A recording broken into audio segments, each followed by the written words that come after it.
خیالات کے عمل کیسے ہیں، ظاہر کیسے ہیں، خصوصیات کیسے ہیں، جسے چاہے یہ کچھ کر دیا جائے، بے فکر بات ہو جاتی۔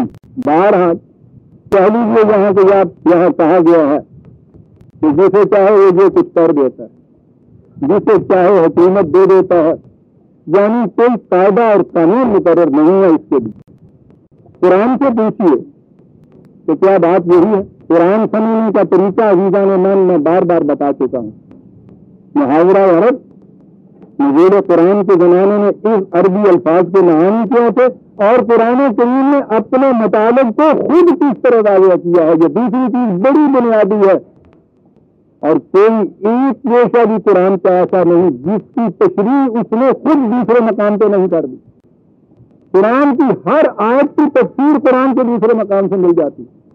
یہاں ہم نے کہہ دیا نا تو سر اس نے کہہ دیا ہے کہ جس کو چاہے ہم یہ دے دیتے ہیں، اس میں کوئی کسی قسم کا معیار نہیں، کوئی قاعدہ نہیں مقرر، کچھ نہیں۔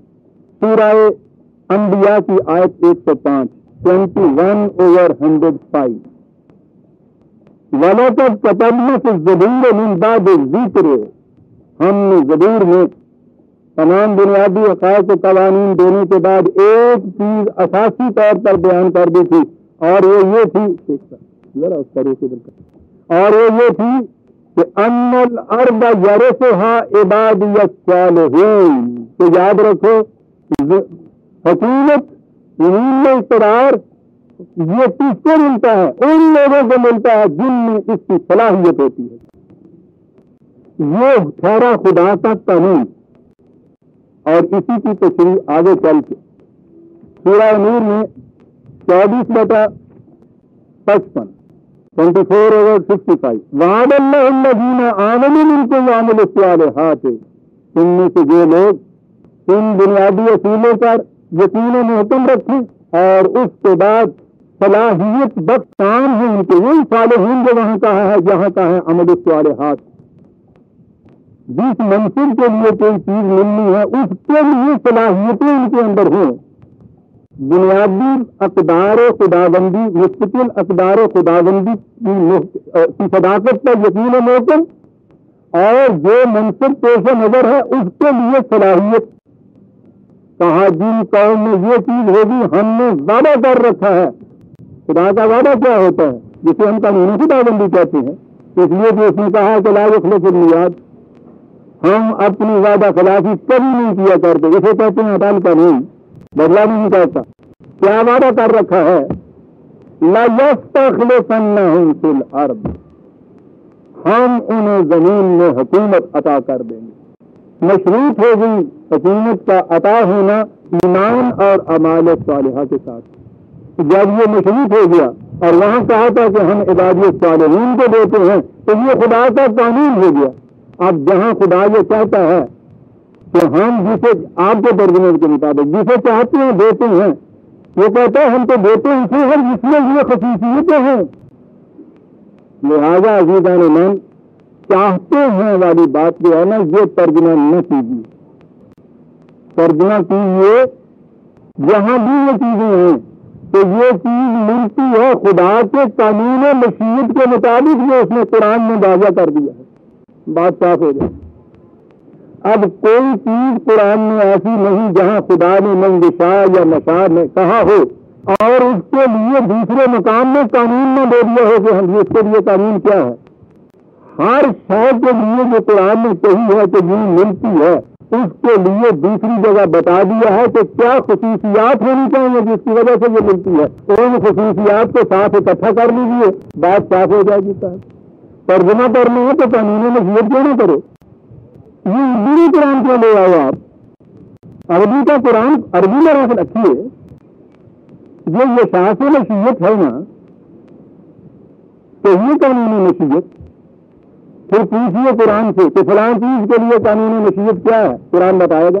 یہ آپ نے دیکھ لیا کہ حکومت کے لیے، اختیارات کے لیے، اقتدارات کے لیے قانون مشیت کیا ہے؟ صلاحیتوں کا ہونا۔ جیسے تعلیم کی کمانداری کے لیے وہ بتا دیا تھا کہ شرط یہ ہے کہ اس میں علم اور جسم کے اندر فراوانیاں ملی ہوئی ہوں۔ مملکت حکومت کے لیے عبادی صالحین ہوں، حکومت خداوندی کے لیے ایمان اور اعمال صالح ہیں، یہ چیزیں ہو گئیں جسے آپ قانون مشیت کہیں، ایک ہی چیز کے متعلق نہیں۔ بنیادی قانون مشیت یہ بتایا، یاد رکھیے، سورہ انفال 8/53، 8/63، بنیادی قانون مشیت ذہن میں یہ رکھیے گا کہ اگر ہم چاہیں کہ جسے چاہے وہ یہ کرے، جسے چاہے وہ یہ کر دے، اس کے مقابلے میں یہ آیتیں دیکھیے اور اس قرآن کے اس دعوے کو بھی پیش نظر رکھیے۔ قرآن نے کہا ہے کہ اس کتاب کے من جانب اللہ ہونے کی دلیل یہ ہے کہ اس میں کوئی بات اختلافی نہیں ہے، متضاد بات قرآن میں نہیں آئی، ایک دوسرے کی نفی، ایک دوسرے کی ضد، ایک دوسرے کو کاٹنے والی چیز تو یہاں نہیں آئے گی۔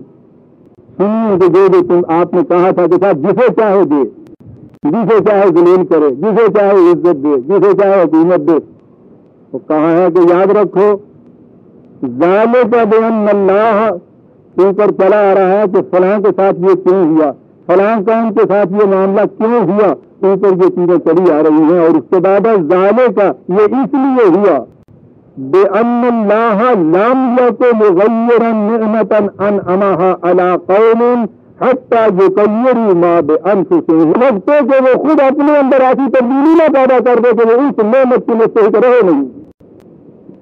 لم یکن، ہم کبھی کرتے ہی نہیں ہیں۔ جی ہم وہ ٹیپ بدل رہے ہیں، مجھے پانی بنا لیجیے، دو تو ہے نا یہ، ٹھیک ہے جی۔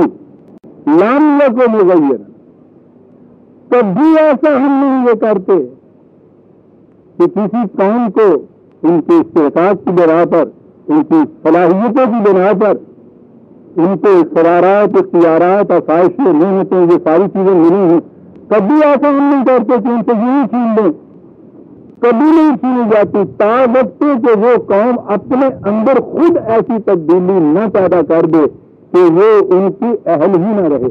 تو عزیزان ایمان تو بات صاف ہو گئی۔